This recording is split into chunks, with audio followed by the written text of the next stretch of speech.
내가 르네에게 하는 짓 때문인지 사람들은 내가 여동생을 싫어한다고 생각한다. 하지만 그게 아니라는 걸 알려주고자 이 글을 쓰게 됐다. 동생을 싫어해서 동생의 고양이를 뒷문으로 빼낸 게 아니다. 머핀에게는 아무 일 없다. 내가 뒷마당 창고에서 항상 밥을 챙겨줬는걸. 동생을 싫어해서 동생의 약을 몽땅 변기에 버린 게 아니다. 하지만 변기가 막힐 뻔해서 얼마나 숨을 졸였는지 모른다. 동생을 싫어해서 동생의 생물 수업 에세이를 모두 지워버린 게 아니다. 어쨌든 동생도 학교 도서관에서 일하는 귀여운 사설을 또 보고 싶을 테니까. 동생을 싫어해서 동생이 외출하기 전까지 핸드폰 충전기를 빼놓은 게 아니다. 충전이 안 되어 있어야지 엄마 아빠가 르네에게 전화를 못할 테니까. 동생을 싫어해서 거실에 있는 고장난 콘센트를 쓴 게 아니다. 나는 정말로 동생을 싫어하는 게 아니다. 불이 났지만 르네는 죽지 않았다. 왜냐하면 르네가 머핀을 찾기 위해서 굳이 불에 휩싸인 집으로 들어가지 않아도 됐으니까. 약을 먹지 못한 탓에 르네는 깨어 있었다. 내가 지워버린 에세이 덕분에 르네는 도서관에서 다시 과제를 하던 중이었다. 동생을 싫어해서 부모님을 죽도록 내버려 둔 것이 아니다. 내가 그렇게 한 이유는 동생마저 나처럼 살해당해서 정원에 묻히는 걸 바라지 않았기 때문이었다.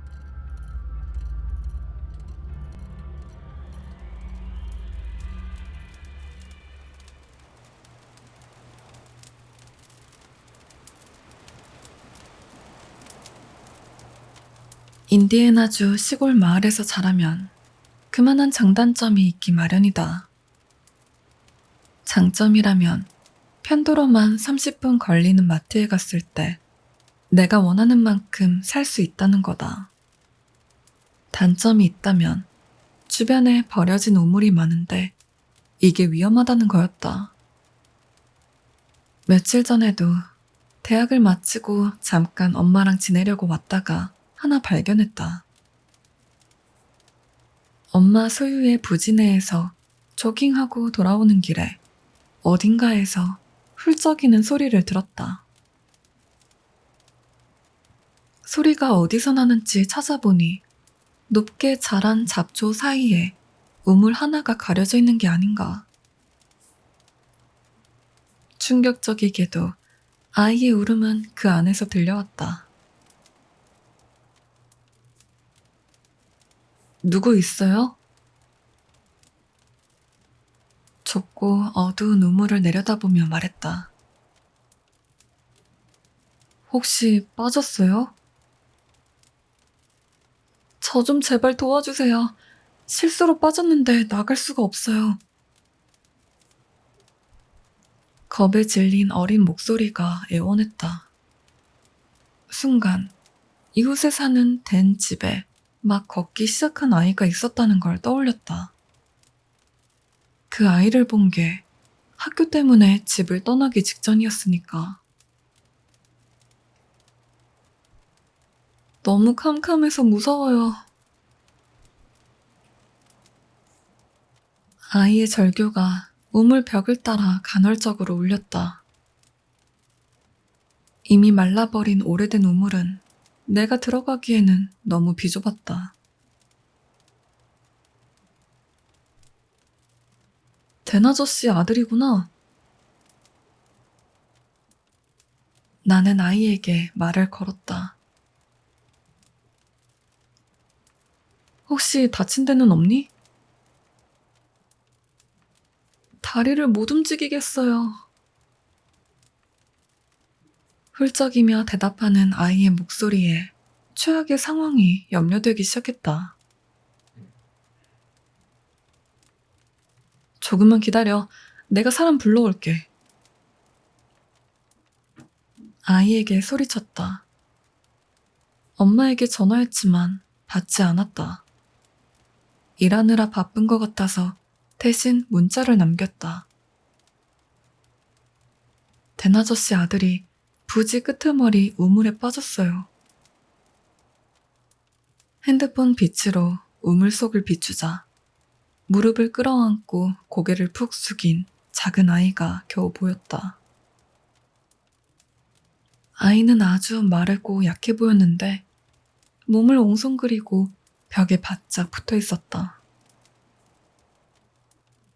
어떻게 하면 아이를 꺼낼까 고민하던 중 엄마의 답장이 도착했다. 댄이라고? 이웃집 댄 있잖아요. 그 집 아들이 위험해요. 댄 아들 브라이언은 실종됐어. 우물에서 브라이언을 찾았어요. 다친 것 같아서 도움이 필요해요. 순간 엄마가 창고에 보관하는 다용도 밧줄이 생각났다. 금방 올게. 나는 아이에게 말한 다음 집으로 달려가 밧줄로 아이가 들어갈 정도의 올가미를 만들었다. 그리고 우물로 돌아와서 밧줄을 고정할 곳을 찾다가 근처에 꽤 튼튼해 보이는 나무를 찾았다. 됐다. 내가 밧줄 던져줄 테니까 끝에 달린 고리에 몸을 걸어. 내가 꺼내줄게. 나는 아이에게 설명했다. 밧줄 끝이 팽팽해지는 것을 느꼈다. 아이가 올라왔다는 게 놀라웠다. 그 순간 엄마가 문자를 보냈다. 예, 브라이언은 실종된 지 벌써 3년이나 됐어. 댄은 직후에 이사했단다. 말도 안 되게 긴 손가락이 우물 가장자리를 잡는 게 보였다. 브라이언은 여전히 우물 속에 있었고 그를 죽인 존재가 드디어 세상에 나와버렸다.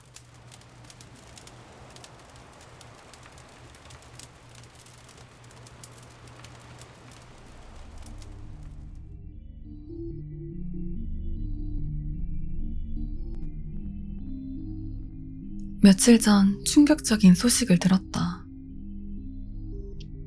친구들과 함께 차에 있던 아들이 심각한 교통사고에 휘말렸다는 소식이었다.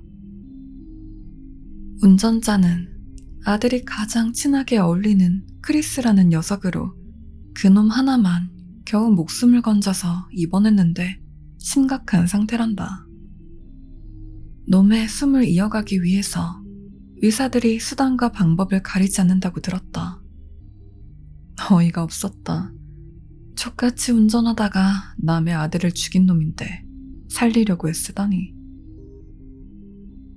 그래서 병원에 찾아갔다. 안녕하세요. 크리스 에버그린 면회왔습니다. 억지로 웃음을 띠며 접수대 직원의 안내를 받았다. 병실로 향하는 엘리베이터에서 과연 지금 내가 하려는 게 잘하는 짓인지 잠시 고민했다. 하지만 결국 될 대로 되라는 심정이었다. 어차피 내 아들놈은 죽었다. 내게 무슨 일이 일어난다고 해도 이제 상관없다. 엘리베이터에서 나온 나는 티 없이 깨끗한 복도로 발을 옮겨 직원이 알려준 병실을 찾아 두리번댔다. 바쁜 듯 복도를 오가는 간호사와 의사는 내게 눈길조차 주지 않았다. 크리스 병실에 도착한 나는 안에 들어가서 문을 닫았다. 심전도 기계에서 나는 일관된 비프음이 병실을 채웠다. 내 아들을 죽인 살인자가 병상에 누워 고요히 잠든 모습을 바라보았다. 알아볼 수 없을 정도로 얼굴이며 몸을 붕대로 감아놓은 놈은 갖은 기계와 튜브에 연결되어 있었다. 침대에 가까이 다가가자 놈이 눈을 떴다. 내가 지금부터 어떤 짓을 할지 최대한 길게 설명하며 놈의 공포를 극대화한 다음 죽이고 싶었다. 하지만 놈과 눈이 마주친 순간 나는 엄청난 분노에 휩싸여 제어력을 잃고 말았다. 네 놈이 우리 아들을 죽였어. 이 괴물 같은 새끼. 표독스럽게 외치며 녀석 머리 밑에 있던 베개를 낚아채자 놈의 머리가 사정없이 침대에 곤두박질 쳤다. 놀란 크리스가 공포에 질려 눈을 동그랗게 뜨며 뭐라고 말하려고 했지만 나는 그럴 기회도 주지 않고 곧장 베개로 놈의 머리를 짓눌러 버렸다. 녀석이 부러진 사지를 마구 흔들며 몸부림치자 심전도 기계가 미친 듯이 울리기 시작했다.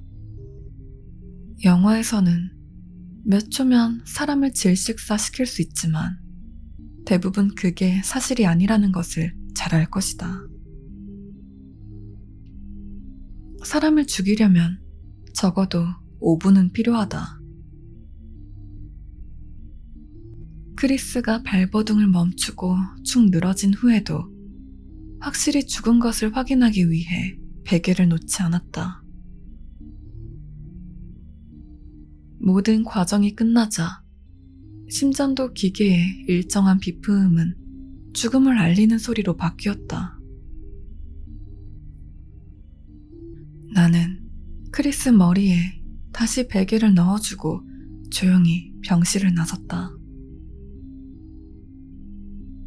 의료진 몇 명이 서둘러 크리스 병실로 향하는 모습이 보였다. 그 사이 나는 엘리베이터에 탈 수 있었다. 다시 엘리베이터 문이 열리자 나는 서둘러서 접수대를 지나갔다. 저기요. 접수대 직원이 부르는 소리에 이제 끝이라는 생각이 들었다. 들킨 것이 분명했다. 네? 최대한 아무렇지 않은 것처럼 연기하며 대답했다. 혹시 의사 선생님께 전달 받으셨나요? 혼선을 일으켜서 정말 죄송합니다. 직원이 침울한 얼굴로 말했다. 혼선? 무슨 혼선 말입니까? 당황스러워진 내가 되물었다. 아직 못 들으셨구나. 직원이 말했다. 환자 정보를 잘못 전달받았어요. 운전석에 있던 분이 선생님 아드님이었습니다.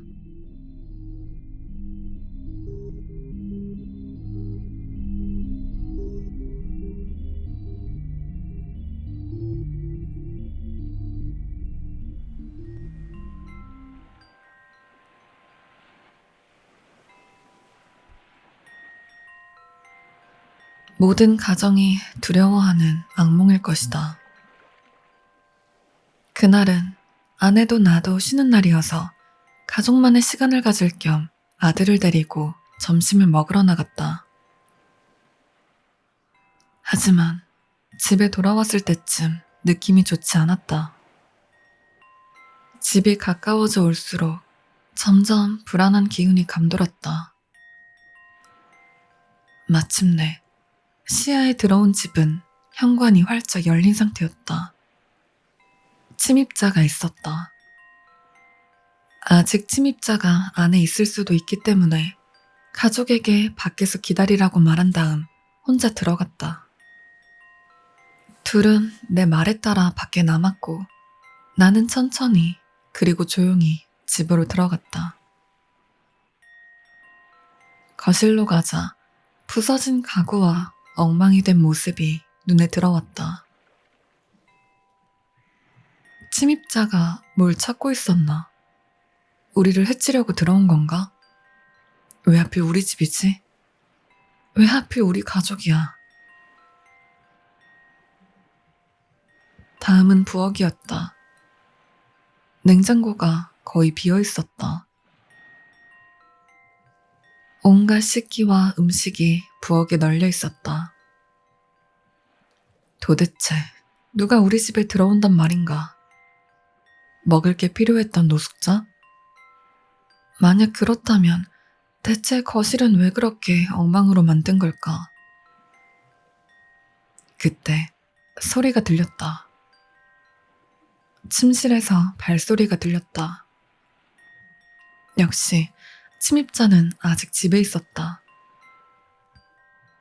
아내와 아들에게 밖에서 기다리라고 한 게 천운이라고 생각했다. 아직 침입의 목적이 뭔지 알 수 없었다. 하지만 곧 그놈과 맞닥뜨릴 셈이었다. 대체 왜 들어온 건지 물어볼 생각이었다. 아주 천천히 침실로 향했다. 문에 닫아라 문틈으로 나오는 빛 한 줄기에 집중했다.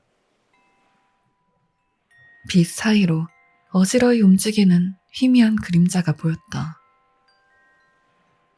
나는 문에 손을 대고 심호흡을 한 다음 문 건너편에 있는 존재에 대비했다. 문을 밀고 강한 의지로 방문에 발을 디뎠다. 그리고 눈에 들어온 광경은 믿을 수 없었다. 실제로 눈을 비비며 이게 꿈인가 고민하기까지 했다. 그러니까 내 아들의 침대에 있는 것은 곱슬곱슬한 금발 머리카락을 가진 소녀였다. 소녀는 토끼 눈으로 나를 쳐다봤다. 잔뜩 겁에 질린 모습이었다. 그래도 내가 아이보다 최소 60cm는 더 크고 무게도 40kg는 좋게 더 나갔을 테니까.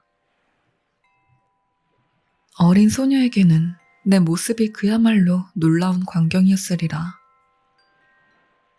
하지만 그것도 남의 집에 무단으로 들어오기 전에나 생각할 일이지. 나는 밖에서 기다리던 아내와 아들을 불렀다. 인간이에요, 아빠? 그러네, 우리 아가곰. 저녁 식사가 제 발로 왔구나.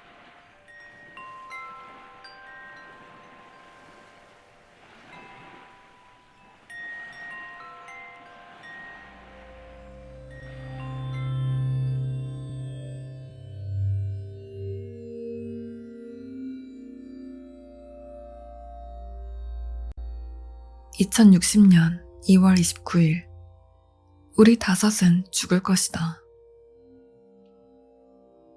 아무래도 설명이 필요하겠지. 지난 40년 사이 세상은 터무니없을 정도로 급변했다.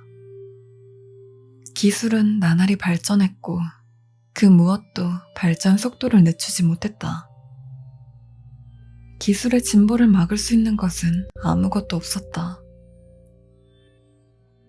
의료기술, 교육, 전쟁, 그리고 가장 중요하게도 법이 기술에 의해 통제되기 시작했다. 인간은 중요한 결정을 내리기엔 너무 감정적이라는 이유 때문이었다.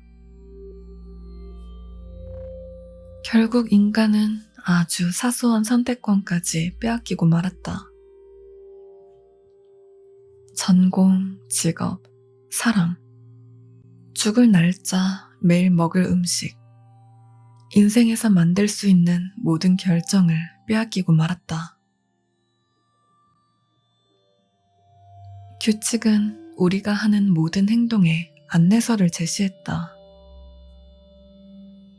조금이라도 규칙에서 어긋나면 바로 제지당하곤 했다. 나는 공장 근로자였다.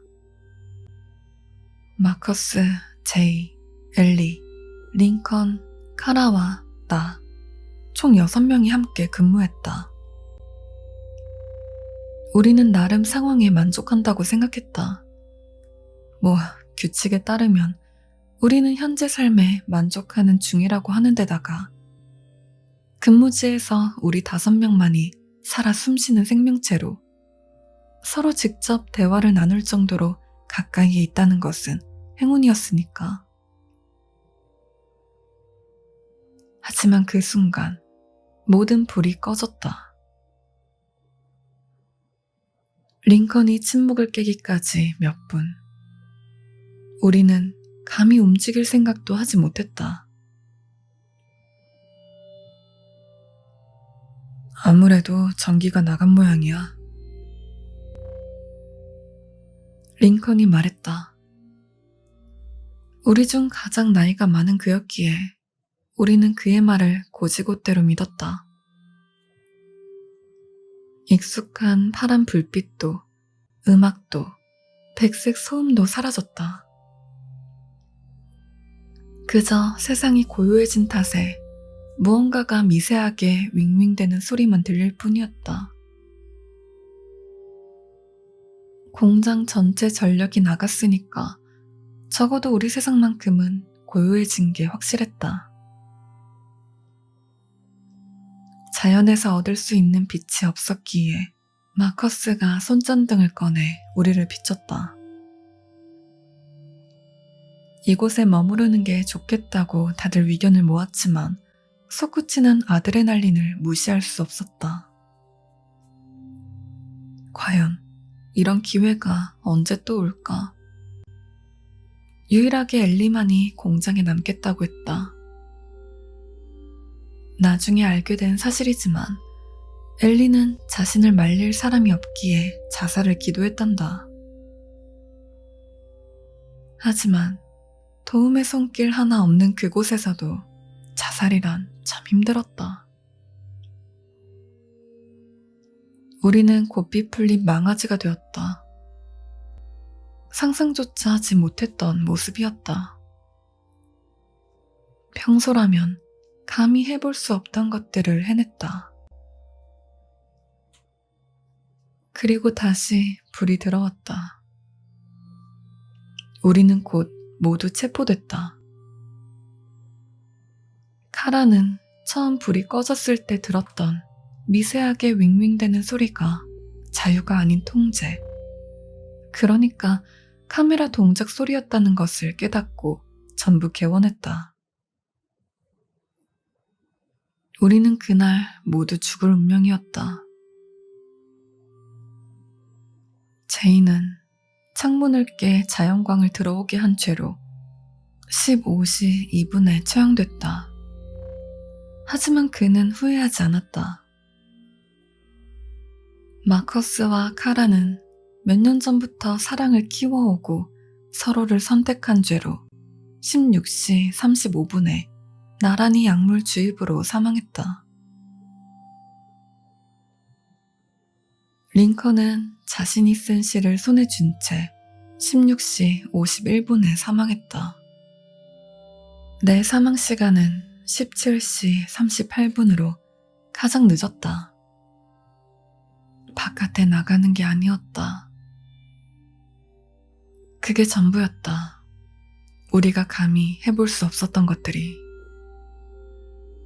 엘리만이 6명 중 유일한 생존자가 되었고 회복 기간을 거쳐서 다시 업무에 복귀했다. 아무래도 우리가 운이 좋았던 것 같다.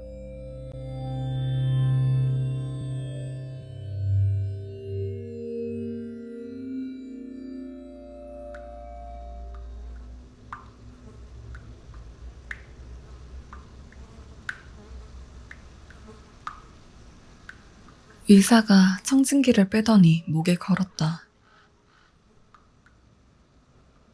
웨더비 씨, 검사 결과 모두 음성으로 나왔고 진찰에도 이렇다 할 이상 증세가 안 보입니다. 애덤은 다음에 이어질 말이 무엇인지 이미 알 수 있었다. 선생님, 저 미치지 않았어요. 죄송합니다만 신체상으로는 손이 가끔 제멋대로 움직이는 이유를 설명할 길이 없습니다. 정신과 상담을 한번... 아니요, 상담은 필요 없습니다. 내가 필요한 건 해답이라고요. 손에 자아가 있는 것 같단 말입니다. 이것 때문에 일도 못해요. 게다가 폭행 시비에 휘말려서 조사까지 받고 있습니다. 이웃을 거의 죽일 뻔했단 말이에요. 이대로 둘 순 없어요. 상황이 이렇게까지 된 이상 뭐라도 조치를 해두고 싶습니다. 새로운 약물 치료에 돌입한 지 2주가 지났지만 애덤은 효과를 보지 못했으며 점점 더 절망에 빠져들었다. 그는 의사가 뭐라고 하더라도 정신적인 문제는 아니라고 확신했다. 그날 밤 애덤은 좌절하고 분노한 상태로 의자에 앉아서 술을 들이켰다. 술도 취하고 희망도 없다고 생각한 그는 비틀대며 차고로 가서 전기톱을 켠 후 맥렬히 돌아가는 날 아래에 천천히 손목을 갖다 댔다. 피범벅이 된 사체를 보는 경찰이 가득한 차고로 암스트롱 형사가 들어왔다. 뭐 좀 나왔나? 피칠갑된 현장을 보며 그가 물었다. 좀 이상합니다. 왜? 시신을 보면 스스로 손을 자른 후 과다출혈로 사망한 것 같습니다. 암스트롱 형사가 무릎을 굽히고 앉으며 물었다. 그런데? 현장 어디에서도 손이 안 나왔습니다.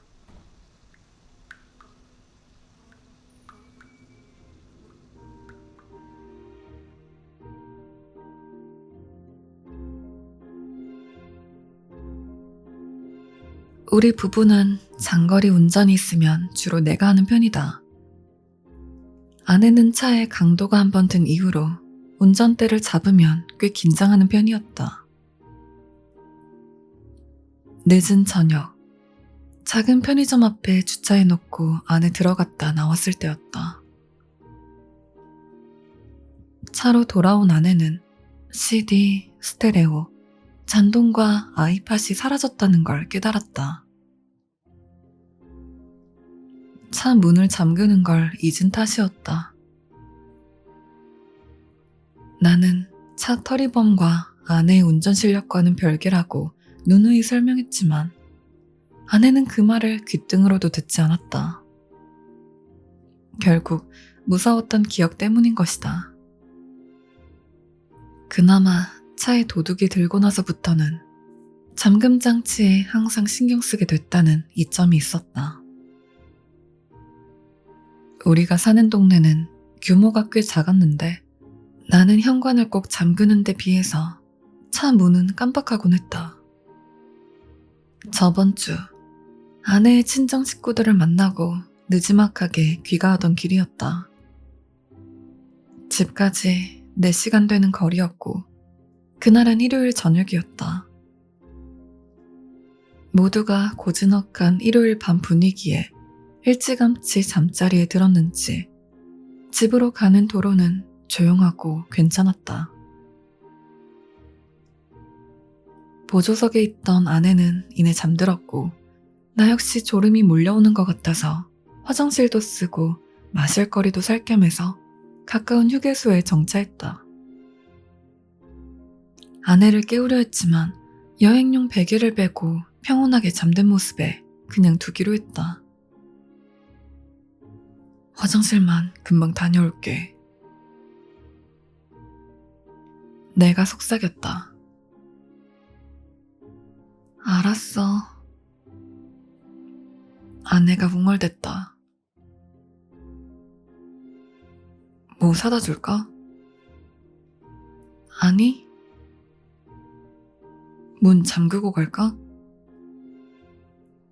아니, 됐어. 그럼 차 키는 놓고 갈게. 내 말에 아내는 한쪽 눈을 뜨더니 미소를 보이며 고개를 끄덕이고 다시 베개에 고개를 파묻었다. 나는 그 모습에 미소를 지으며 휴게소로 들어갔다. 다시 나왔을 때 차는 이미 사라진 후였다. 혹시 아내가 나를 태우러 오려고 돌고 있는 것인가 해서 휴게소 입구부터 건물까지 서성였다. 하지만 아내는 오지 않았다. 넓지만 한산한 주차장을 헤맸다. 하지만 아내는 어디에도 없었다. 핸드폰으로 전화했지만 전원이 꺼진 상태였다. 이렇게 말하기 부끄럽지만 거의 1시간이 다 되고 나서야 덜컥 걱정되기 시작했다. 휴게소에 들렀던 다른 승객이 대신 경찰에 신고했다. 아내는 아직도 무소식이다. CCTV를 확인한 결과 평범하게 생긴 성인 남성이 차에 타더니 그대로 떠나버렸다. 더 많은 날이 지났다. 고속도로 근처에서 차가 발견됐다. 들판 가장자리에 주차된 차 안에는 아무도 없었다. 아내는 없었다. 경찰은 아직 희망이 있다고 말하지만 내 생각은 반대다. 그때 문을 잠갔어야 했는데.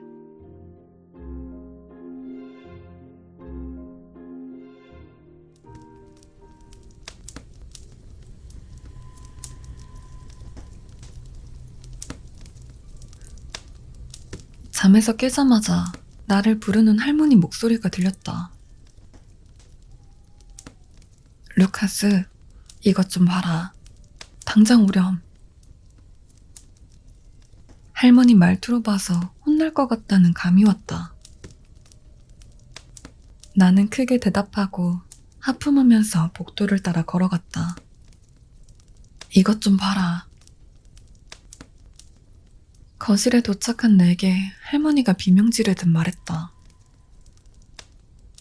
커튼 옆에 선 할머니는 아직 잘 보이는 한쪽 눈에 할아버지의 망원경을 대고 있었다. 와서 이것 좀 보거라. 건너편에 무슨 일이 있는 모양이야. 커튼 너머로 슬쩍 보니 가족 하나가 건너편 집 진입로로 걸어가는 게 보였다. 그 집은 벌써 몇 달째 빈집이었다.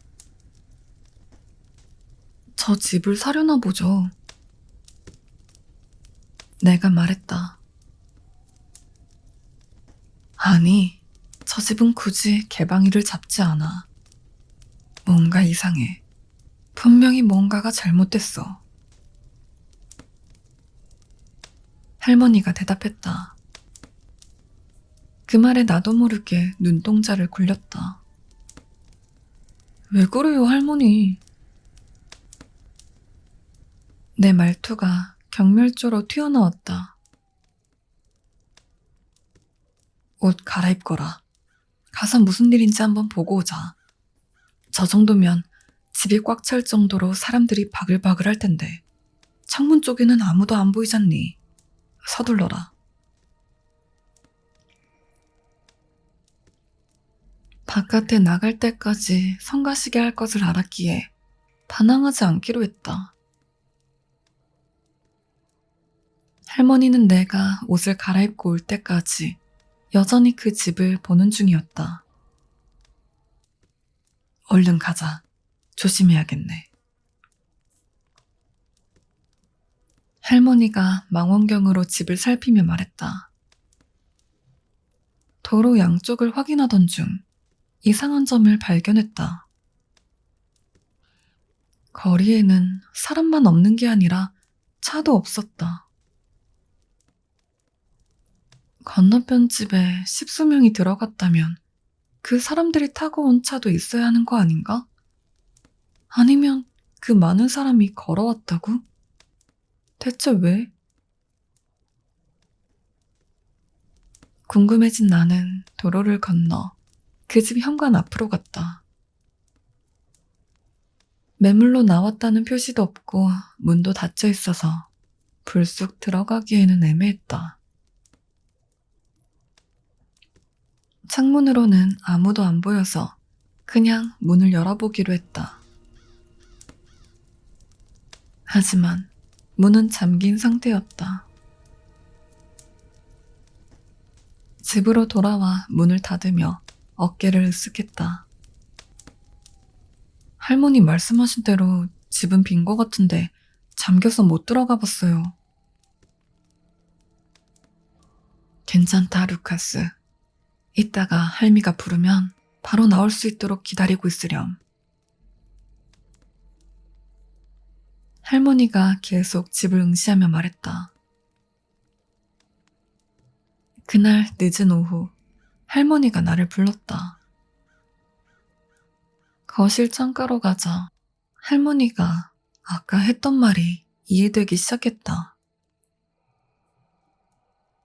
일요일 예배를 위해 한껏 차려입은 것 같은 가족 무리가 집에서 우르르 쏟아져 나왔다. 할머니 말씀이 옳았네요. 다들 어디 있다가 나왔을까요? 건너편에 벌어지는 광경에 흥미를 느끼며 말했다. 잠깐만. 할머니가 눈썹을 치켜세우며 말했다. 뭔가 잘못됐어. 왜요, 할머니? 망원경을 내린 할머니의 얼굴을 보자 핏기가 싹 가신 게 보였다. 아까 들어갔던 사람들이 아니야.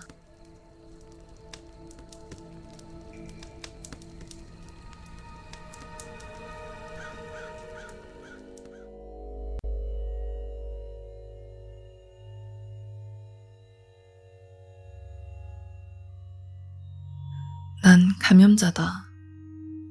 무슨 감염인지는 알 것이다. 이미 뉴스에 파다하다. WHO가 팬데믹 선언을 했다. 설마 내가 걸릴 줄은 상상도 못했다. 하지만 결국 걸려버렸다.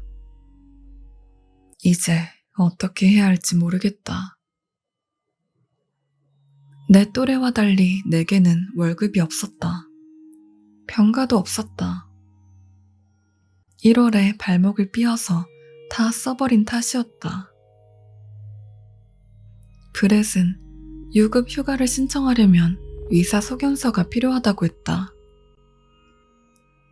일부러 근무를 빼고 휴가를 착취하는 것을 방지하기 위해서였다. 그는 그런 선례가 탄생하는 것을 원하지 않았다. 아무튼 문제는 당장 공과금 낼 돈이 없다는 것이었다. 그래, 그게 뭐 10만 달러나 되는 거금은 아니다. 하지만 검진만 받는데 주급의 반과 맞먹는 175달러를 쓸 순 없었다. 그래, 자가 격리가 필요하다는 것도 알았다. 하지만 돈이 없었다. 나가서 일하지 않으면 월세도 낼 수 없는 상황이었다. 그래, 내가 어떻게 해야 하는지 알겠지. 하지만 그렇게 할 용기가 없었다. 시간을 확인하고 기침약을 먹었다. 근무 시간까지 45분. 슬슬 움직여야 한다. 의료용 마스크를 끼고 자가격리 지침을 또 어겼다. 버스를 타고 가는 동안 바이러스는 진한 녹색 연기처럼 내 입에서 뿜어져 나왔다. 내가 뿜어대는 유독가스는 해로운 균을 마구 퍼뜨렸다. 꼬마 하나가 나를 쳐다봤다. 미세한 포식자가 종종 걸음으로 아이의 피부를 타고 눈과 입으로 들어갔다. 곧 꼬마도 녹색 연기를 뿜기 시작했다. 그 아이가 알아누워 죽는 상상을 했다. 아이의 지옥 같은 호흡으로 사람들이 감염되는 것을 상상했다. 아이가 나를 보며 웃었다. 그래, 웃을 수 있을 때 웃어두렴. 역병이 퍼지기 전에 마음껏 웃어야 해. 버스에 내려 수천 명의 남모르는 자살자들을 보았다. 벤치에 앉은 남자가 손에 묻은 케첩을 핥더니 이내 녹색 연기를 뿌리기 시작했다. 공용 식수대에서 물을 마신 소년에게 녹색 연기가 나왔다. 이미 연기를 뿜어대는 여성이 남편에게 키스하면서 어미새처럼 녹색 연기를 남편 입으로 밀어넣었다. 뿌연 녹색 연기가 안개처럼 내려앉아 누구의 호흡기에라도 들어갈 준비를 마쳤다. 기침이 나왔다. 주변 사람들이 움찔하는 게 느껴졌다. 저 사람들도 내게 보이는 걸 볼 수 있다면 난리가 날 텐데. 아마 울고불고 할 거야. 출근하자 브렛이 내게 당장 마스크를 벗으라며 소리 질렀다. 독극물을 뿜어대는 화염 방사기처럼 침을 튀기며 마스크 때문에 손님들이 무서워서 안 들어올 거라며 지저댔다. 그에게 반발했지만 그의 입장은 확고했다. 가서 손이나 씻어. 그거면 돼. 그가 말했다. 손을 씻었지만 내 호흡이 닿는 순간 손은 다시 더러워졌다. 출근 준비를 마치고 자리에 서자 더러운 역병이 공간을 가득 채운 게 보였다. 조퇴할까 싶었다. 아니, 도망갈까 싶었다. 하지만 나는 그러지 않았다. 대신 미소를 띠고 다음 희생자를 맞이하며 말했다. 어서오세요. 버거킹입니다. 주문하시겠습니까?